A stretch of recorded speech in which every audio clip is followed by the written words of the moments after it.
ভারত কোনো ধর্মশালা নয়, দেশে জন্মালেই ভোটাধিকার।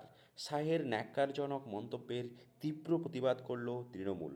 কেন্দ্রীয় স্বরাষ্ট্রমন্ত্রী অমিত শাহের সম্প্রতি মন্তব্যকে ঘিরে তীব্র বিতর্ক। তার বক্তব্য, ভারত কোনো ধর্মশালা নয়, যারা এই দেশে জন্মেছে কেবল তারাই ভোট দেওয়ার অধিকার পাবে। এই মন্তব্যকে ঘিরে সংবিধান বিরোধী, ন্যক্কারজনক বলে কটাক্ষ করেছে তৃণমূল কংগ্রেস। তৃণমূলের অভিযোগ, এই মন্তব্যের মাধ্যমে বিজেপি নেতৃত্ব দেশের নাগরিকদের মধ্যে বিভাজন তৈরি করতে চাইছেন।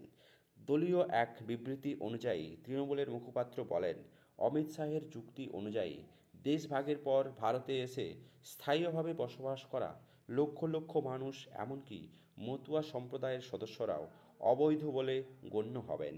তৃণমূলের দাবি, অমিত শাহের বক্তব্যে বোঝা যাচ্ছে বিজেপির নেতৃত্ব ভারতীয় ইতিহাস, ভূগোল, সংবিধান সম্পর্কে অজ্ঞ। আজকের ভারত দেশভাগের পর গঠিত হয়েছে, সেই বাস্তবতা আমাদের সমাজের বৈশিষ্ট্য নির্ধারণ করেছে, বলেন দলের রাজ্য মুখপাত্র। তার মন্তব্য, অমিত শাহের যুক্তি মানলে বিজেপির প্রতিষ্ঠাতা লালকৃষ্ণ আডবাণী কিংবা কেন্দ্রীয় রাষ্ট্রমন্ত্রী শান্তনু ঠাকুরেও ভোটাধিকার থাকার কথা নয়। সোশ্যাল মিডিয়ায় তৃণমূলের তরফে সরাসরি আক্রমণ করা হয়েছে অমিত শাহকে লক্ষ্য করে। দলের বক্তব্য, এসআইআর আসলে এনআরসির বিকল্প রূপ, নাগরিকত্ব যাচাইয়ের নামে মানুষের অধিকার কেড়ে নেওয়ার এক গোপন ফাঁদ। এবার অমিত শাহ নিজেই সেই সত্যিটিকে স্বীকার করে ফেলেছেন।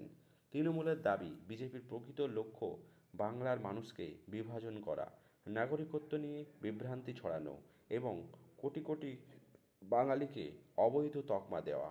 অমিত শাহের এই মন্তব্যে কেন্দ্রীয় সরকারের মুখোশ খুলে গিয়েছে, বললেন এক তৃণমূল নেতা। দর্শক, বাংলার বর্তমান যে পরিস্থিতি, এসআইআর নিয়ে বিভিন্ন রাজনৈতিক দলের মধ্যে তুমুল উত্তেজনা এবং বারবার উঠে আসছে অনুপ্রবেশের এই প্রসঙ্গ।